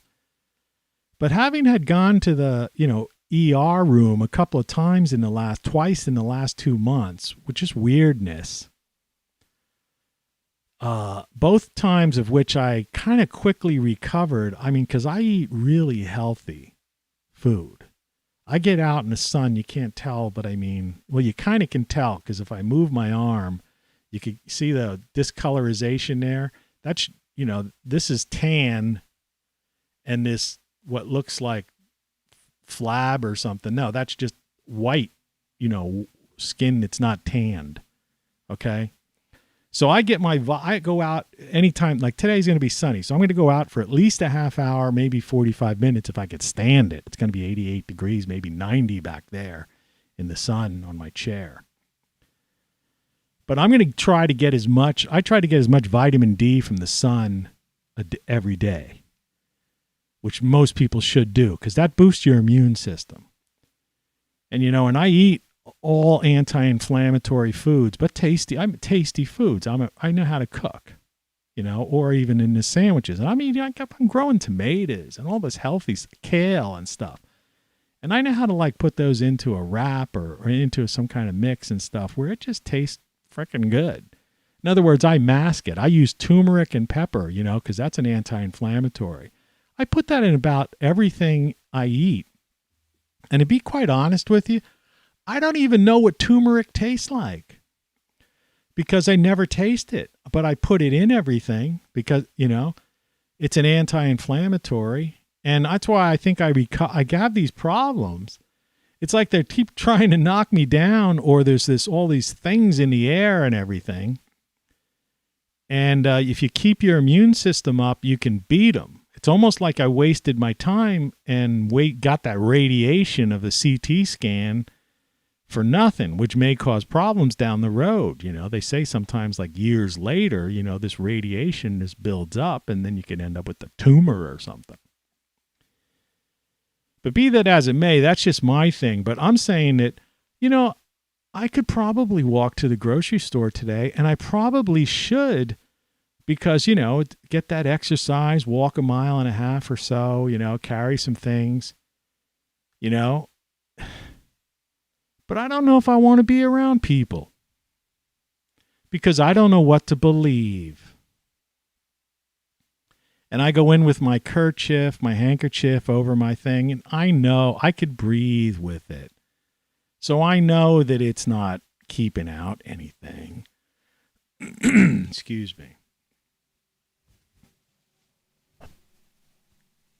And they say people, and then it's like people who got the thing or, are wearing masks and need to get a booster and they can still get it and pass it on. And those people are walking around like they're without masks. And not that I'm into one. I think the whole thing, but it's like, I don't know what to believe. There's no singular voice that's consistent. There has been no singular voice that has been consistent. And people wonder why I'm against the Build Back Better or the Save America thing, right? Because last year, this started, and that circus of those meetings with last year's president wasn't much better than the circus that's continued under this one. Now, obviously, this guy's got his screws loose in his head, all right? But last year, that whole thing could have been handled a lot better a year and a half ago because they were pushing out mixed signals. And the stupidest things that they were telling us to do, like wash your hands. Who doesn't wash their hands? What kind of family were you raised in? Number one, don't forget to wash your hands. The idea that they had to is the country, that's what's scary to me. The crumbs out there, people that just are dirty. You don't trust them. So I don't really feel comfortable going outside, into these environments because it's not me, I wash my hands. I wash my hands about 16 times a day because I have a cat, so I'm cleaning up after a cat. I'm out in the yard in the garden, so I'm, my hands get dirty, picking things or fixing things, pulling things out of the ground. I'm constantly washing my hands. I'll come in, if I go out there to get some sun today, I'll be sweating and stuff, come right in the house, grab a shower, wash my clothes. But other people don't do that stuff. And then instead of using, I use a Lysol spray on contact on things that, where the cat might go and different things like that, and on chairs and stuff that you can't wash. Other people come in and they just spray these air fresheners to make the air fresh, but it doesn't kill any germs.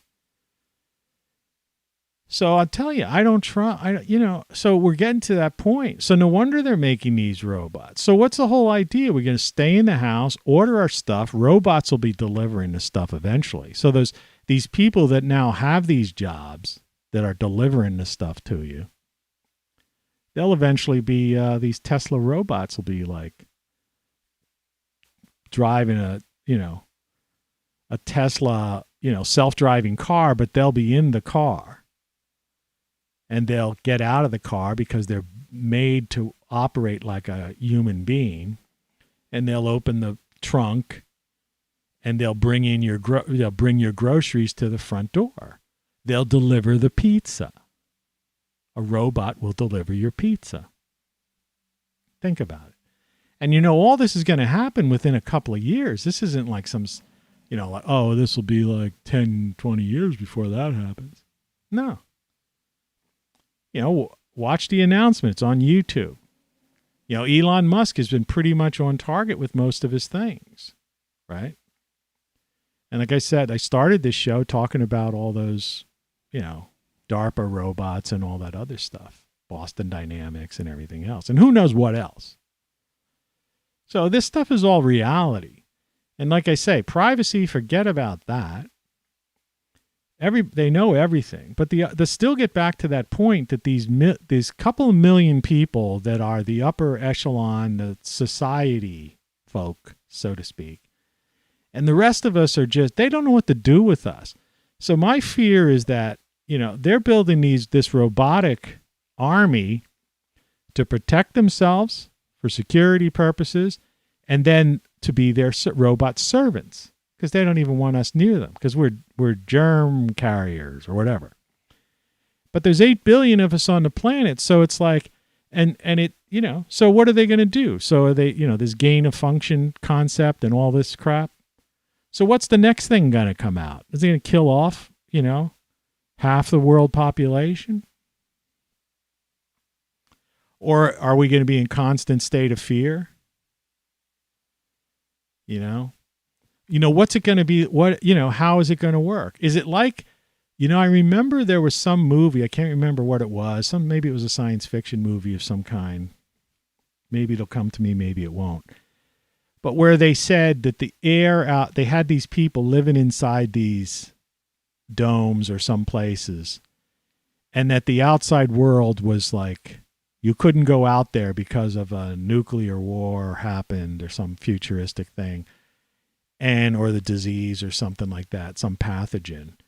And you couldn't go out there because this thing would kill you. And so you had to stay in this, these in this environment.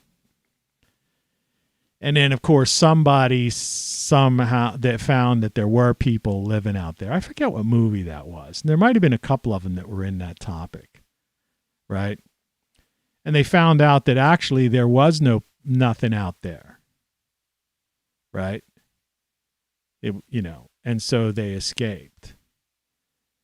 And, so that's the other thing you got to wonder about, So, maybe, so they put this thing out now, which actually really does have, effects and whatnot. But then they'll, what if in 2 years from now, when these robots and these other things are all in place, they say, oh, you can't go outside because there's such and such, the air is no longer safe.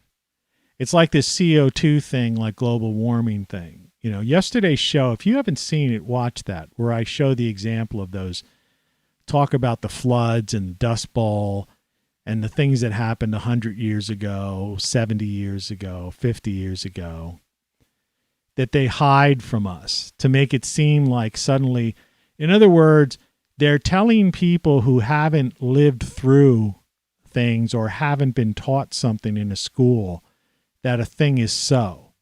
But in reality, those of us who either lived through it or had people, who actually saw research or have the photos, like I put up some yesterday, right? Like I still may have one here.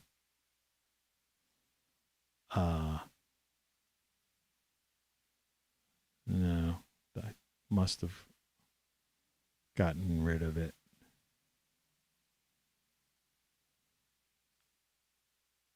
Well, it was the Abe Lincoln one. Actually, I haven't really held up my title card, which is classic. That's me from my old, as I approach towards the end here, that's me doing my lounge show from in the 90s. And it's hard, it's an old image because it was really a small GIF image. But if you look closely at it, and I'll try to make it as big as possible for those watching on like a bigger monitor or TV. But it was like you can see that Tanqueray and tonic or vermouth and the martini glass and the old microphone, cathode ray tube monitor under like where it says Tony C, the old big monitors. And then next to my face, standing upright, is a mixer. And then of course the same on-air light that I'm using here is up there. Right? And there's some CDs up there. That was my old studio back in the 90s, like 25 years ago or more. In a totally different city, like about 6 apartments ago, something like that, before I bought this house. I've been doing this for a long time, man, a real long time. But I don't trust them. I just don't trust the government. And of course I never trust the media because I've been involved in the media and I know how it works. They're selling cars, man. Keep yourself hydrated too. Excuse me. And I try to drink generic spring water, and you just hope that it really is spring water as opposed to purified water, because that stuff has fluoride in it and stuff and all this other stuff. Who knows what's in there? I think that's why people are so docile. I know that's like a conspiracy theory, but like I say, you don't know what you don't know. And in some cases, everything you think you know is wrong. Everything you know is wrong. And like my hat and the girl in the corner, game over. That's it. ROCKFLUX. This planet's in a state of flux right now. And we're not even getting into the catastrophism, the catastrophe theory. But yeah, I mean, they're handing us all this stuff and doing all this fear mongering. And my fear is that we don't know what we don't know. And so maybe in 2 years, they'll tell us the air's not safe to breathe. And if you go out, the sun is going to bake you or give you cancer instantly. And, or they'll just further just keep gain of functioning this thing till eventually it really does like kill off everybody.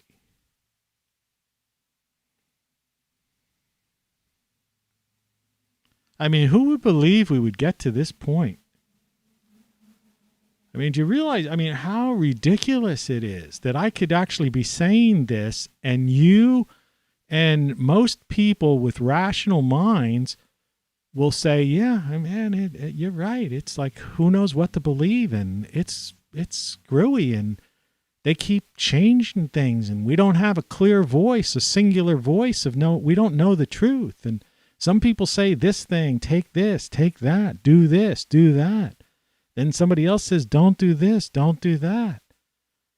It's like, and then they keep beating the drum with this, and then they're lies. Then they get caught in lies. But then, the media covers up the lies.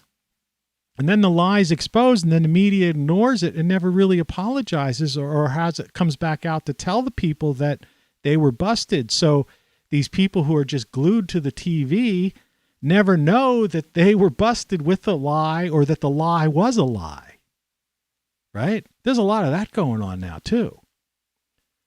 In other words, there's been a lot of things have been exposed over the past, say, 2 years, year and a half, 2 years. Even exposed in media. Like I said, I was talking to one day, even the Washington Post had an article that exposed stuff about China, that they knew about this thing, almost, 2 years ago. So this was at least 2 years old, right?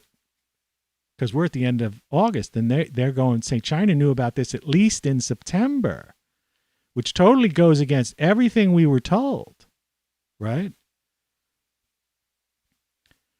And yet, do you know, if you probably asked a person on the street or a college campus or some poor school kid, because they're just really torturing kids. Did you hear about that Washington Post article about, that China actually, evidence is pointing that China knew about this thing as early as September, right, of 2019? And we're coming up on September 2021. So that this is like 2 years. Right? At least.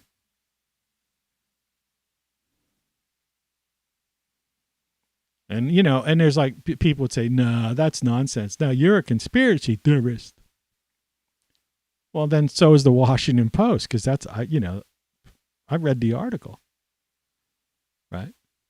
When they danced around it a little bit, said, well, it's not exactly a smoking gun. I think they used that word. I was telling the story before. But it was, pretty much they laid out a scenario. And they're not the only ones.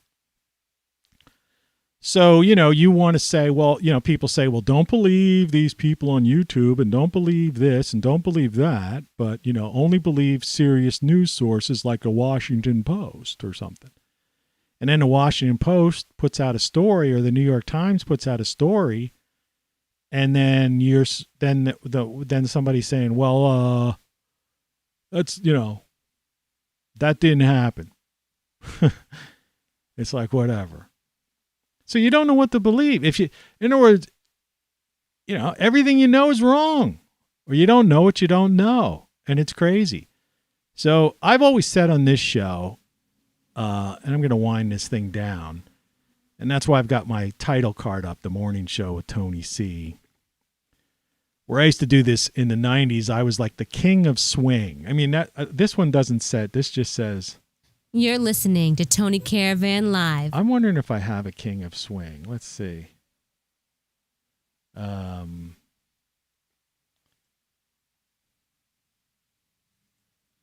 You're listening to... No, I don't think I have it on this one. I think it's on my other computer, unfortunately. Sorry. Let's see, lounge.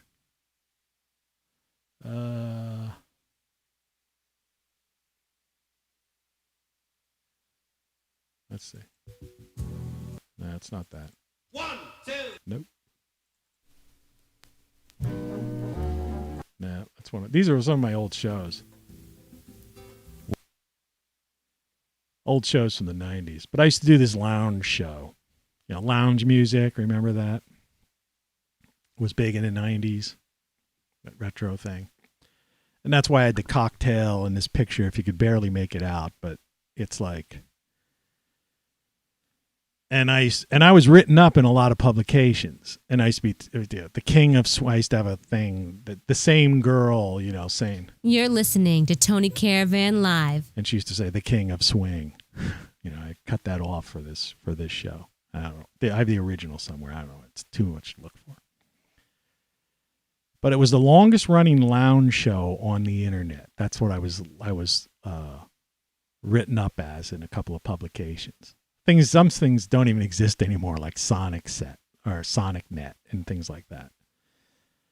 But I used to do that. And so sometimes I say, it's like, look, just do your thing, and if you're into, it's like my whole thing, like I was saying yesterday, if you're into gardening, then garden. That's what I do, grow your own food.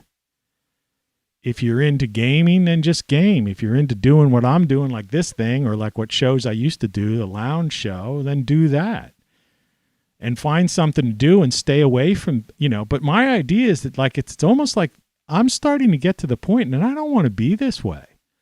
But I'm almost trying to get to the point, not almost trying to, I'm almost getting to the point where I'm afraid, in a sense, not in a fearful way, because I'm not really afraid of anything, but I mean, afraid in a sense of not knowing,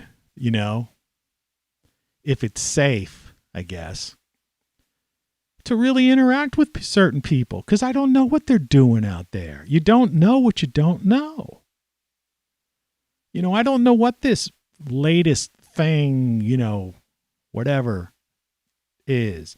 I don't know. I would like to go to get some exercise, and I've been thinking about getting, and they're so expensive, man. It's going to set me back.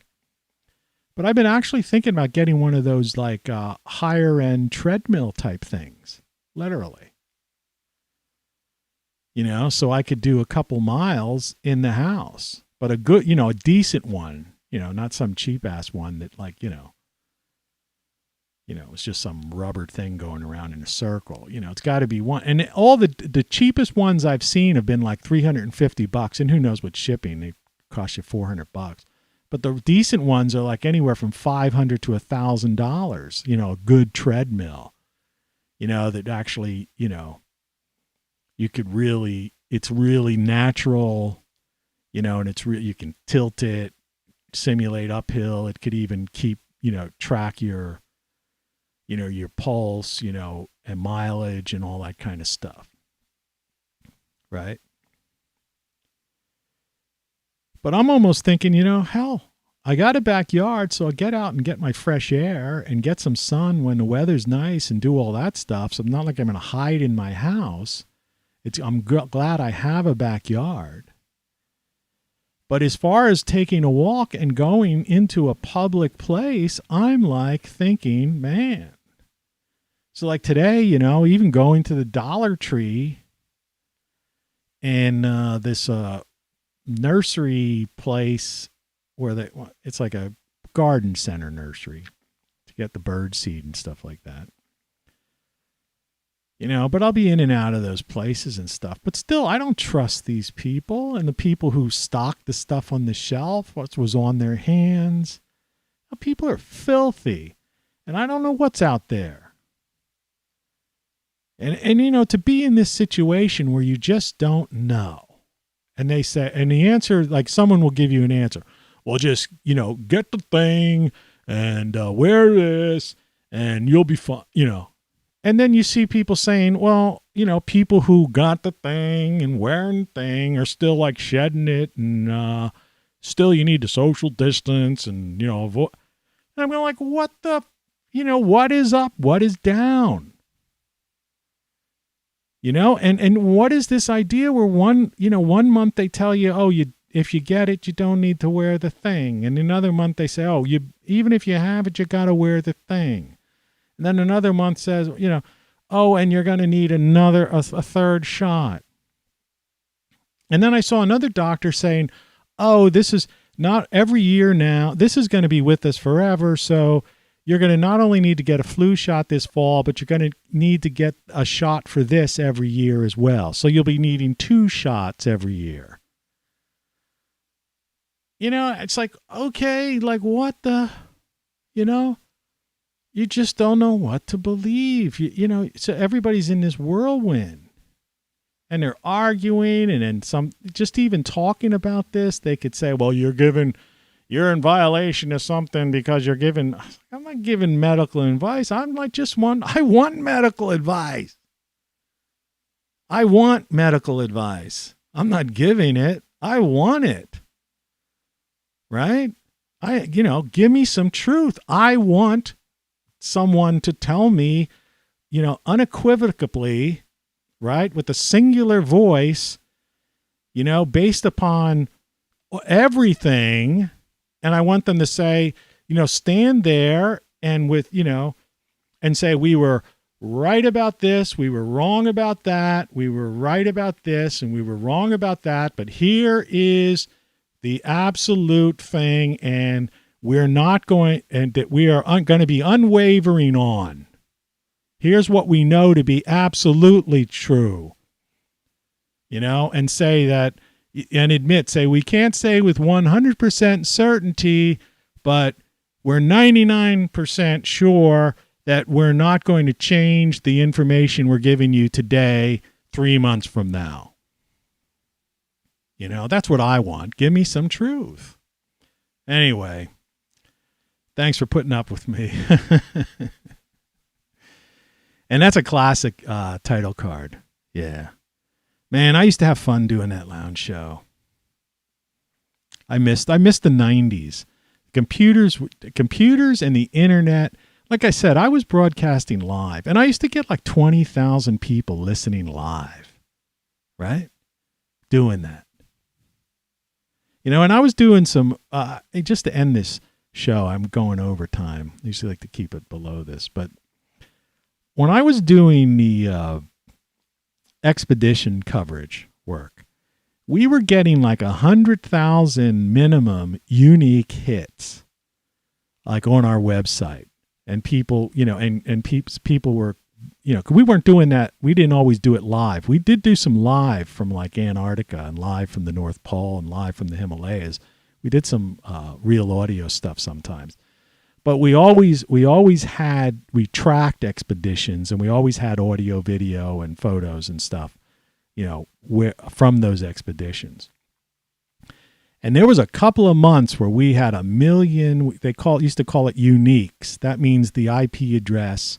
Back in the day when you were pretty much assigned an IP address, it didn't change every time you logged on or something.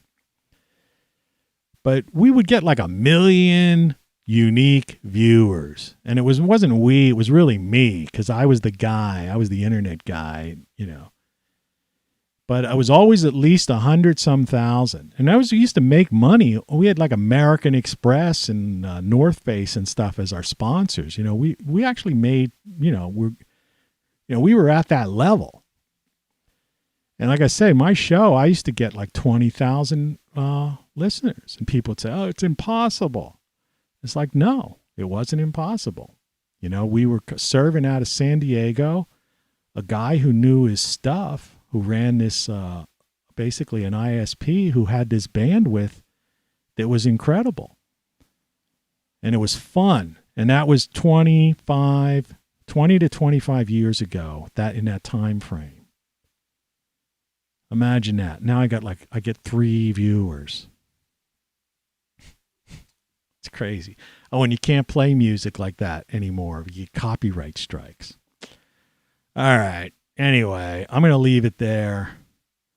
Thanks for watching, as always. I keep saying this every day, but good morning. Well, not necessarily good morning, but visit TonyCaravanLive.com and, support the channel by scroll down on that page and get a mug or a t-shirt, man. That stuff, you can get them as cheap as, like, they're all under $20 or in that general range. Just get something. Spread the word. like it and share it, and let's try to get this thing going. More and more people need to wake up to this reality. I mean, I'm just out here trying to I'm the same as you. I'm just trying to figure all this stuff out. What is what? Anyway, talk to you tomorrow.